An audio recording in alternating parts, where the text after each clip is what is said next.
তো hello guys, welcome back to my channel tech SG.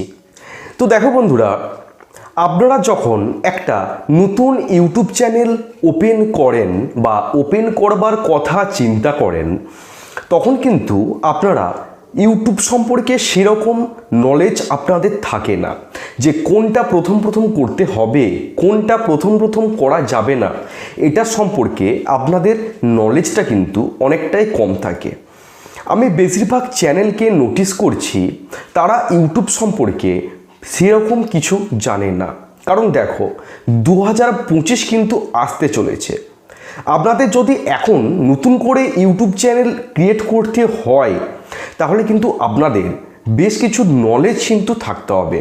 না হলে কিন্তু প্রথম অবস্থাতে একটা চ্যানেলকে গ্রো করানো এবং 1 বছরের মধ্যে 4000 ঘন্টা ওয়াচ টাইম, 1000টা সাবস্ক্রাইবার, এগুলোকে পূরণ করা আপনাদের পক্ষে খুব কঠিন হয়ে দাঁড়াবে। কারণ আমিও তো একজন নতুন ইউটিউবার, ঠিক আছে? সেজন্য কিন্তু আমার যে সমস্ত আমি এক্সপিরিয়েন্সগুলো অর্জন করেছি সেগুলোই আমি আজকে আপনাদের সাথে শেয়ার করব। যে প্রথম যখন একটা ইউটিউব চ্যানেল ক্রিয়েট করতে হয় বা ক্রিয়েট করি আমরা, তখন কোন জিনিসগুলোর প্রতি আমাদেরকে একটু নজর দিতে হবে, কোন জিনিসগুলো আমাদের করা যাবে না, কোন জিনিসগুলো আমাদেরকে করতে হবে আমাদের চ্যানেলটার সাথে, কিভাবে কাজ করলে আমরা খুব তাড়াতাড়ি সাকসেস পাবো। এটা নিয়ে আজকে আমি আপনাদের সাথে কিছু কথা শেয়ার করব। তাই এই ভিডিওটা খুবই ইম্পর্টেন্ট একটা ভিডিও, বিশেষ করে নতুনদের জন্য, যারা নতুন ইউটিউব চ্যানেল ক্রিয়েট করবার কথা চিন্তা করছেন বা যারা একটা কি দুটো ভিডিও আপলোড করেছেন ইউটিউব প্ল্যাটফর্মে। তাদের জন্য আজকের ভিডিওটা খুবই ইম্পর্টেন্ট একটা ভিডিও। ওকে, আজকের ভিডিওটা একটুখানিও কিন্তু স্কিপ করে আপনারা দেখবেন না। যদি দেখেন তাহলে কিন্তু অনেক কিছু কিন্তু মিস করে যাবেন। তো তার আগে একটা ছোট্ট রিকোয়েস্ট, আপনারা এখন অবধি আমার চ্যানেলটাকে সাবস্ক্রাইব না করে থাকেন, প্লিজ এই ছোট্ট চ্যানেলটাকে একটু সাপোর্ট করবেন। কারণ আমিও একজন নতুন ইউটিউবার, আমিও একজন নতুন কন্টেন্ট ক্রিয়েটার। আপনাদের একটা সাবস্ক্রাইবার কিন্তু আমাকে নেক্সট ভিডিও বানাতে অনেকটা মোটিভেট করে। তো দেখুন, আমরা যখন একটা প্রথম ইউটিউব চ্যানেল ক্রিয়েট করি, আমাদের প্রথম যে ভুলটা আমরা করি, কোন ভুলটা বলুন তো? আমাদের চ্যানেলের যে লিঙ্ক থাকে, ঠিক আছে, ইউটিউব চ্যানেলের যে একটা লিঙ্ক থাকে, সেই লিঙ্কটাকে আমরা প্রচুর পরিমাণে শেয়ার করি। কারণ কি জন্য শেয়ার করি? আমিও করেছি এক টাইম, আর আপনারাও কিন্তু করছেন। কি জন্য শেয়ার করি না, আমরা ভাবি হয়তো যে প্রথম যখন আমি অনেক মানুষকে আমাদের চ্যানেলের লিঙ্কটাকে শেয়ার করব, তখন হয়তো আমাদের চ্যানেলে অনেক সাবস্ক্রাইবার চলে আসবে, তারা হয়তো আমাদের ভিডিও দেখবে। এই আশা নিয়ে কিন্তু আমরা সকলকে আমাদের ইউটিউব চ্যানেলের যে লিঙ্কটা, এটা শেয়ার করতে থাকি, প্রচুর পরিমাণে শেয়ার করতে থাকি। যাকে আমরা চিনি তাকে তো শেয়ার করি, বাট যাকে আমরা চিনি না তাকেও কিন্তু আমরা চ্যানেলের লিঙ্কটাকে শেয়ার করে দিই। যে বলি যে দাদা বা ভাই আমাদের ভিডিওগুলো দেখবেন, এরকম আমরা বলি তাদেরকে। তাদের কিন্তু বিন্দুমাত্র ইন্টারেস্ট নেই আপনার চ্যানেলের ভিডিওগুলো দেখার জন্য, বিন্দুমাত্র কিন্তু ইন্টারেস্ট নেই। আমরা তাদের দিকে জোর করি যে আমাদের চ্যানেলের ভিডিওগুলো আপনাদের দেখতেই হবে। তাদের ফোনটা আমরা হাত থেকে কেড়ে নিয়ে কি করি, নিজেই ইউটিউবের ভিডিওটা চালিয়ে দিই তাদের সামনে। তারা কিন্তু দেখছে না, বিন্দু মাত্র কিন্তু তাদের ইন্টারেস্ট নেই আপনার চ্যানেলের ভিডিওগুলো দেখার জন্য। এটা হচ্ছে প্রথম ভুল। এই ভুলটা কিন্তু একদমই করা চলবে না। এই ভুলটা প্রথম অবস্থাতে একদমই কিন্তু করা চলবে না। যদি করে থাকেন, প্রথম থেকে যদি এই ভুলটা করে যান, পরবর্তীকালে আপনার চ্যানেলটা কিন্তু শেষ হয়ে যাবে। আপনার চ্যানেলটা কিন্তু আর গ্রো করবে না, আপনার চ্যানেলের ভিডিওগুলো আর ভাইরাল হবে না। ইউটিউবের দায়িত্ব হচ্ছে আপনার চ্যানেলের ভিডিওগুলোকে অন্যান্য মানুষের কাছে পৌঁছে দেওয়ার। এটা হচ্ছে ইউটিউব অ্যালগরিদমের নিজস্ব দায়িত্ব, আপনার ভিডিওগুলোকে অন্যান্য মানুষের কাছে পৌঁছে দেওয়া। সেজন্যই কিন্তু ইউটিউব আমাদের ভিডিওতে ইমপ্রেশন দেয়। ইমপ্রেশন মানে কি না, ইউটিউব নতুন মানুষের কাছে আমাদের ভিডিওগুলোকে পৌঁছে দিচ্ছে, এটা হচ্ছে ইমপ্রেশন। ঠিক আছে, এটা ইউটিউবের নিজের দায়িত্ব, আমাদের দায়িত্ব নয়। ঠিক আছে, প্রথম অবস্থাতে কিন্তু এই ভুলটা একদমই করা চলবে না। এই ভুলটা কিন্তু একদমই করা চলবে না প্রথম অবস্থাতে। তারপর যে ভুলটা করি, আমরা যখন একটা ভিডিও ইউটিউবে আপলোড করি, ঠিক আছে, আমরা কিন্তু জানি না যে কিভাবে ভিডিওটার টাইটেল লিখবো, কিভাবে ভিডিওটার ডেসক্রিপশনটাকে সাজাবো, এটা কিন্তু আমরা জানি না। অনেককেই দেখছি আমি লং ভিডিও টাইটেলে একাধিক হ্যাশট্যাগ ইউজ করছে। একাধিক হ্যাশট্যাগ, যেমন শর্ট ভিডিওতে আমরা হ্যাশট্যাগ ইউজ করি, সেরকম লং ভিডিওর টাইটেলে একাধিক হ্যাশট্যাগ ইউজ করছে। এটা কিন্তু করা চলবে না। প্রথম লং ভিডিওর প্রথম কি কোনো দিনই করা চলবে না। কোনো দিনই লং ভিডিওর টাইটেলেতে হ্যাশট্যাগ ইউজ করা চলবে না। ওকে, বুঝতে পারলাম। লং ভিডিওর টাইটেলটা হবে পরিষ্কার পরিচ্ছন্ন। কিভাবে লিখবেন না, আপনাদের যেটা মাতৃভাষা, আমার যেমন মাতৃভাষা হচ্ছে বাংলা, সেরকম আপনাদের কিন্তু নিজস্ব মাতৃভাষা রয়েছে। প্রথমে যে টাইটেলটা লিখবেন সেটা হচ্ছে মাতৃভাষাতে, ঠিক আছে। তারপর একটা বড় ডান্ডা দিবেন, দাঁড়ি যেটা বলে দাঁড়ি। তারপর কিছুটা ইংলিশে লিখবেন, সেই টাইটেলটাকেই ইংলিশে লিখবেন। একটা বড় দাঁড়ি দেবেন, আবার সেটাকে একটু হিন্দিতে লিখে দেবেন। এটা করলে কি হবে না, আপনি একটা টাইটেলকে যদি 3টে ল্যাঙ্গুয়েজে লিখতে পারেন, ঠিক আছে, তাহলে প্রত্যেকটা মানুষের কাছে কিন্তু ইউটিউব যখন ভিডিওটাকে পৌঁছে দেবে, তারা কিন্তু দেখবে।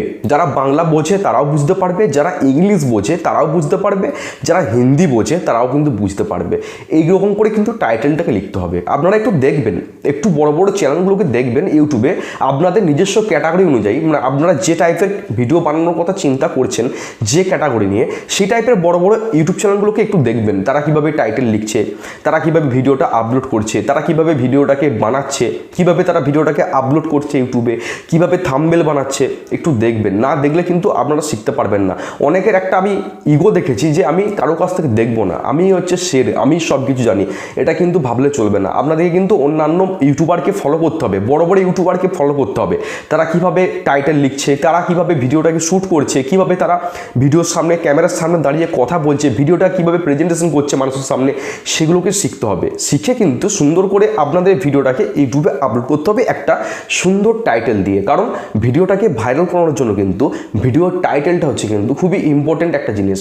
ভিডিওর টাইটেল যদি আপনারা ঠিকঠাকভাবে না লিখেন, পার্টিকুলার টাইটেল যদি আপনারা না লিখেন, তাহলে কিন্তু সেই ভিডিওটা ভাইরাল হবে না, ঠিক আছে। এই যে আমি এই ভিডিওটা আজকে বানাচ্ছি, ভিডিওটার উদ্দেশ্য কি না, ভিডিওটা কী নিয়ে বানাচ্ছি, নতুন ইউটিউবারদের জন্য সেরা কিছু টিপস। তাহলে আমি টাইটেলটা কি লিখবো না, নতুন ইউটিউবারদের জন্য সেরা কিছু টিপস 2024, ঠিক আছে। নতুন ইউটিউবারদের জন্য সেরা কিছু টিপস লিখে একটা দাঁড়িয়ে দিলাম, সেটাকে আবার ইংলিশে লিখে দিলাম, সেটাই আবার হিন্দিতে লিখে দিলাম। তাহলে সুন্দর করে টাইটেলটা লিখতে হবে। টাইটেলটা হচ্ছে একটা প্রাণ, ভিডিওর প্রাণ বলতে গেলে। ভিডিওটা ভাইরাল করানোর জন্য ভিডিওর টাইটেলটা হচ্ছে খুবই ইম্পর্ট্যান্ট একটা জিনিস। ওকে, তারপর যে জিনিসটা আপনাদেরকে শিখতে হবে, ভিডিও এডিটিং করা। ভিডিও এডিটিং করাটা কিন্তু আপনাদেরকে শিখতে হবে। দেখুন, আমাদের বয়সী যারা ছেলে আছেন বা আছো, তারা কিন্তু নলেজ টুকটাক আছে ইউটিউবের সম্পর্কে, কীভাবে থাম্বনেল বানাতে হয়। কারণ প্রত্যেকের হাতে কিন্তু স্মার্টফোন আছে, তারা কিন্তু রীতিমতো স্মার্টফোনটাকে ইউজ করে, তাদের কিন্তু নলেজ আছে। কিন্তু যারা হাউস ওয়াইফ তারা কিন্তু ইউটিউব চ্যানেল খুলছে ঠিক কথাই, তারা কিন্তু ইউটিউবের ব্যাপারে বিশাল কিছু নলেজ কিন্তু তাদের নেই। তারা ওই আবেগবশত একটা ইউটিউব চ্যানেল ওপেন করে দেয়, দিয়ে ওই ঘরের যে সমস্ত ভিডিওগুলো হয় সেগুলো তারা আপলোড করতে আরম্ভ করে দেয়। বেশিরভাগ বলছি আর কি, ঘরের যে ডেলি লাইফের যে ভিডিওগুলো হয় তারা সেগুলো তারা আপলোড করতে আরম্ভ করে দেয়। তারা কিন্তু অত নলেজ থাকে না যে কীভাবে টাইটেল লিখবো, কীভাবে ভিডিও ডেসক্রিপশন সাজাবো, কী কিওয়ার্ড ইউজ করবো, কী হ্যাশট্যাগ দেবো ভিডিও ডেসক্রিপশনে, ভিডিওর থাম্বনেলটা কীভাবে বানাবো। অনেকজন থাম্বনেল ইউজ করে না, ওই ভিডিওটাকে ছেড়ে দেয় ইউটিউবে। আমি দেখেছি, এখনও দেখছি বেশিরভাগ, ঠিক আছে। তাদের উদ্দেশ্যে কিন্তু আজকে আমি এই ভিডিওটা বানাচ্ছি। আজকের ভিডিওটা আমি একটু অগোছালোভাবে বানাচ্ছি, প্লিজ তোমরা একটু বুঝে নিও। আমি কিন্তু খাতা পেন নিয়ে লিখে নিয়ে নিই, আমি মন গড়া কিন্তু বলছি। আমি যেগুলো এক্সপিরিয়েন্স পেয়েছি সেগুলোই কিন্তু তোমাদের সামনে আমি শেয়ার করছি। একটু অগোছালো হচ্ছে ভিডিওটা, কিন্তু তোমরা একটু মন দিয়ে দেখবে, তারা কিন্তু অনেকটা বুঝতে পারবে। ভিডিওটার এডিটিং কিন্তু খুব সুন্দর করে করতে হবে। আমরা যখন একটা ভিডিওটাকে শ্যুট করার সময় কিন্তু পাশ থেকে অনেক নয়েজ আসে, ঠিক আছে। ধরুন আপনি ভিডিওটাকে শ্যুট করছেন, সেই মুহূর্তে কেউ পাশ থেকে আপনাকে বিরক্ত করে দিয়ে চলে গেল, একটু মোবাইলটা কেঁপে গেল, বা পাশ থেকে কেউ চিৎকার করে দিয়ে চলে গেল, এইরকম কিন্তু খুঁটিনাটি হতে থাকে, ঠিক আছে। সেটাকে কিন্তু আপনাকে সুন্দর করে এডিটিংটা করতে হবে, সুন্দর করে একটা এডিটিং। তার মানে এটা না যে এফেক্টে ভর্তি করে দেবেন, এটা কিন্তু না। সুন্দর করে একটু এডিটিংটা করে পরিষ্কার পরিচ্ছন্ন করে তারপর কিন্তু ভিডিওটাকে আপলোডের জন্য পাঠাতে হবে, ঠিক আছে। এডিটিংটাই কিন্তু আপনাদেরকে শিখতে হবে। কেউ কিন্তু আপনাদেরকে শিখিয়ে দেবে না, ঠিক আছে। ইউটিউবে কিন্তু এরকম অনেক ভিডিও আছে, অনেক বড় বড় ইউটিউবাররা কিন্তু এরকম ভিডিও বানিয়েছে যে কীভাবে ভিডিওকে এডিটিং করতে হয়, একদম বিগিনারদের জন্য খুব সহজভাবে কিন্তু তারা বুঝিয়েছে, ঠিক আছে। আমিও একদিন তোমাদের বুঝিয়ে দেবো কীভাবে এডিটিং করতে হয়। তো এইগুলোকে কিন্তু শিখতে হবে। তারপর একটা ভিডিও থাম্বনেল, কারণ ভিডিওটা মানুষের কাছে কিন্তু প্রথম শো করে না। আমরা যখন ইউটিউবটা খুলি, ইউটিউবের যে হোম পেজে যে সমস্ত লং ভিডিওগুলো আসে, আমাদের প্রথমে কি আমরা ভিডিওটা দেখতে পাই? ভিডিওটা কিন্তু দেখতে পাই না। ভিডিওর ওপর একটা রংচঙের থাম্বনেল কিন্তু আপনাদেরকে বানাতে হবে। আপনি যে কন্টেন্টটা বানাচ্ছেন সেম কন্টেন্টের ওপর কিন্তু একটা সুন্দর থাম্বনেল কিন্তু আপনাদেরকে সেট করতে হবে, যেটা দেখে কিনা মানুষ টাচ করে ভিডিওটা দেখে, যে ভিডিওটার ভেতরে কি আছে, মানুষের দেখার জন্য একটা আগ্রহ জাগে যে এই ভিডিওটার মধ্যে কি আছে, পুরোটা দেখবো। এরকম একটু থাম্বনেলটাকে সুন্দর করে কিন্তু বানাতে হবে, সুন্দর করে থাম্বনেলটাকে বানাতে হবে। আর থাম্বনেলের মধ্যে একটু সাসপেন্স ক্রিয়েট করতে হবে, থাম্বনেলের মধ্যে একটা সুন্দর সাসপেন্স কিন্তু ক্রিয়েট করতে হবে। আজ কি হয়ে গেল আমার সাথে, এরকম টাইপের কিন্তু থাম্বনেলগুলো বানাতে হবে। আজকে আমি এটা কি দেখলাম, এরকম টাইপের থাম্বনেলগুলো কিন্তু সুন্দর করে বানাতে হবে, যাতে মানুষ দেখেই কিন্তু সেই থাম্বনেলটার উপর ক্লিক করে, ভিডিওটা শেষ পর্যন্ত দেখে যে কি আছে ভিডিওটার মধ্যে। তারপর যে জিনিসটা করতে হবে, নতুনদের জন্য এটা বলবো, তোমাদের কিন্তু প্রথম ক্যামেরার সামনে দাঁড়িয়ে কথা বলতে কিন্তু ইতস্তত বোধ হয়, যে একটা কথার পর আরেকটা কথা কি বলবো আটকে যায়, প্রচণ্ড পরিমাণে তোমরা নার্ভাস ফিল করো। এটা কিন্তু করা যাবে না প্রথমেই একদম, ঠিক আছে? ভিডিওটাকে শ্যুট করতে না গিয়ে তোমরা একটু আয়নার সামনে দাঁড়িয়ে একটু প্র্যাকটিস করে নাও। তোমরা যে টাইপের ক্যাটাগরিতে ভিডিওটা বানাচ্ছ একটু কথা বলাটা প্র্যাকটিস করে নাও, একটু আয়নার সামনে দাঁড়িয়ে হোক, ঠিক আছে? তারপর তোমরা ক্যামেরাটা অন করে কথা বলো। এতে কি হবে, কথাটা কিন্তু তোমরা ক্লিয়ার বলতে পারবে, ঠিক আছে? এটাই কিন্তু তোমাদের করতে হবে। তাহলে কথা বলাটা কিন্তু সুন্দর করে করতে হবে। তুমি যে মানুষের সাথে কথা বলছো, ঠিক আছে, এত এত মানুষ যে তোমার ভিডিওটা দেখবে, সুন্দর করে কিন্তু ভিডিওটাকে প্রেজেন্ট করতে হবে, সুন্দর করে কথা বলতে হবে, ঠিক আছে? কথা বলাটা কিন্তু শিখতে হবে। তারপর তোমরা যে ভুলগুলো করো, যে ক্যামেরার সামনে যখন কথা বলো তোমরা, সেটা ব্লগ ভিডিও করো বা আমার মতো টেক ভিডিও করো, যাই করো না কেন, তোমরা বারবার ক্যামেরাটা ডিসপ্লেটার দিকে তাকিয়ে কথা বলো। এতে মানুষ কিন্তু দেখবে না তোমার ভিডিওটা, পছন্দ করবে না। তোমাকে কি করতে হবে, তোমাদের ক্যামেরার যে লেন্সটা আছে, ক্যামেরার লেন্সটার দিকে তাকিয়ে কিন্তু কথা বলতে হবে। এইগুলো কিন্তু তোমাকে প্র্যাকটিস করতে হবে। তারপর তোমরা যে ভুলটা করো, তোমরা অনেকে ফ্রন্ট ক্যামেরা দিয়ে ভিডিওটাকে শ্যুট করো, ফ্রন্ট ক্যামেরা দিয়ে। এটা আমি আগে করতাম, এই ভুলটা আমি আগে করতাম, কিন্তু এখন আর করছি না।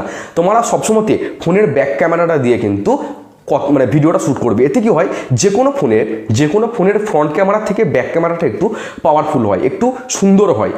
সেজন্য কিন্তু তোমাদেরকে ফ্রন্ট ক্যামেরা দিয়ে ভিডিওটাকে শ্যুট না করে ব্যাক ক্যামেরা দিয়ে ভিডিওটাকে শ্যুট করার চেষ্টা করতে হবে। পেছনের যে ক্যামেরাটা আছে ফোনের, এটা দিয়ে ভিডিওটাকে শ্যুট করার চেষ্টা করবে। আর একটা কথা, ভিডিওটাকে যখন তোমরা শ্যুট করবে, শ্যুট করার আগে তোমাদের ক্যামেরার যে লেন্সটা আছে একটু নরম কাপড় দিয়ে একটু মুছে নেবে। ক্যামেরার যে লেন্স আছে, ক্যামেরার লেন্সটাকে একটু নরম কাপড় দিয়ে, বা তোমরা যা শাড়ি পরো, শাড়ির যে আঁচলটা আছে একটু দিয়ে এরকম করে মুছে নেবে। এতে কি হয়, ক্যামেরার লেন্সটা একটু পরিষ্কার হয়ে যায়। কারণ অনেক সময় দেখবে ক্যামেরাতে লেন্সে ঘাম জমে যায়, ঘাম জমে কি হয়, মানে বা ধুলো পড়ে যে আবজা হয়ে যায়। একটু মুছে নিলে কি হয়, একটু ভিডিওটা আরও ক্লিয়ার হয়, ভিডিওটা সুন্দর হয়ে যায়, ঠিক আছে? এই জিনিসগুলোর উপর কিন্তু নজর দিতে হবে। খুঁটিনাটি যে বিষয়গুলো আছে এইগুলোর উপর নজর দিতে হবে। তারপর যে ভুলটা করো, তোমরা চ্যানেলের লিঙ্ক তো শেয়ার করো, প্রথমেই বললাম। এর সাথে কি করো না, তোমরা বিভিন্ন জায়গা থেকে সাবস্ক্রাইবার নিয়ে আসার চেষ্টা করো, চালাকিগিরি করে, যে কেউ দেখতে পাচ্ছে না, হ্যাঁ, তো আমি সাবস্ক্রাইবারটা ওর কাছ থেকে করিয়ে নিই, বা আমি ঘরেতেই 4-5টা মোবাইল আছে, সাবস্ক্রাইবটা করে দিই, বা আমার ফোনেতেই 10টা-12টা জিমেল অ্যাকাউন্ট ক্রিয়েট করা আছে, সাবস্ক্রাইবটা টিপে করে দিই আমি। এরকম কিন্তু ভুলও করতে যেও না। সেই সাবস্ক্রাইবারগুলো কিন্তু পার্মানেন্ট থাকবে না, হয়তো 1 সপ্তাহ থাকবে, তারপর দেখবে হু করে কাটা গেছে। তুমি যেগুলো টিপে সাবস্ক্রাইব করেছিলে 7টা 8টা 10টা, আমি আগে করতাম, ঠিক আছে, সেই সাবস্ক্রাইবারগুলো কিন্তু পার্মানেন্ট থাকতো না, হু করে কমে যেত। রাত্রেবেলায় করলাম ধরুন সাবস্ক্রাইবগুলো টিপে সকালে ওটা দেখছি সেই আবার যটা ছিল তটা হয়ে গেছে। এইরকম কিন্তু করা চলবে না। তোমাদেরকে কিন্তু ভিডিওটা ভালো করে বানানো শিখতে হবে। ভিডিওর মারফতে কিন্তু যে সাবস্ক্রাইবারগুলো আসবে সেগুলো হচ্ছে জেনুইন সাবস্ক্রাইবার, সেই সাবস্ক্রাইবারগুলো পার্মানেন্ট আপনাদের চ্যানেলে থেকে যাবে। বুঝতে পারা গেল? এই বিষয়গুলোর উপর কিন্তু একটু নজর দিতে হবে, একটু ধ্যান দিতে হবে নতুনদের জন্য, যারা কিছু জানো না। কারণ এটা 2024 সাল শেষ হতে চললো, 2025 আসতে গেল। এখন কিন্তু কিছু নলেজ নিয়ে আসতে হবে ইউটিউবে, না হলে কিন্তু প্রথমেই একটা চ্যানেলকে দ্রুততার সহিত গ্রো করাটা কিন্তু অনেকটা মুশকিল হয়ে যাবে। বোঝাতে পারলাম? একটু নলেজ কিন্তু থাকতেই হবে ইউটিউবের সম্পর্কে।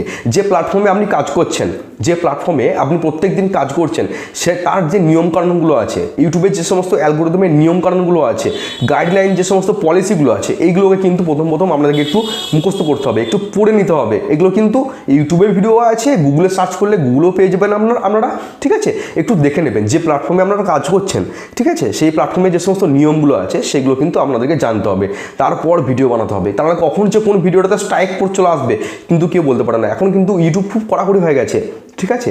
আগে অন্যের ভিডিও চুরি করলে শুধু কপিরাইট স্ট্রাইক আসতো, এখন কিন্তু নিজের ভিডিওতেও কিন্তু কিছু কিছু ভুলের কারণে, ছোট্ট ছোট্ট কিছু ভুলের কারণে কপিরাইট স্ট্রাইক কিন্তু চলে আসবে। আর 3বার যদি স্ট্রাইক চলে আসে একটা চ্যানেলটা কিন্তু পুরো ডিলিট হয়ে যাবে। যত বড় চ্যানেলই হোক না কেন, সেটা 1 লাখের চ্যানেল হোক বা 10 লাখের চ্যানেল হোক, চ্যানেলটা কিন্তু ডিলিট হয়ে যাবে। 3টে স্ট্রাইক যদি পরপর চলে আসে, গাইডলাইন স্ট্রাইক 3টে, চ্যানেলটা কিন্তু ডিলিট হয়ে যাবে। সেজন্য বলছি একটু মনোযোগ সহকারে পড়ে নিও যে সমস্ত নিয়মগুলো রয়েছে। বুঝতে পারলাম? তাহলে এই অগোছলো ভিডিওটা বলবো, এই অগোছলো ভিডিওটা আপনাদের কেমন লাগলো একটু কমেন্ট করে জানাবেন। আর কী কী ভিডিও লাগবে আপনাদের সেটা একটু কমেন্ট করে জানাবেন, তাহলে আমি সেই টাইপের ভিডিও বানানোর চেষ্টা করবো। তো চলুন, সবাই ভালো থাকবেন, সুস্থ থাকবেন, দেখা হচ্ছে কালকে। জয় হিন্দ, বন্দে মাতরম।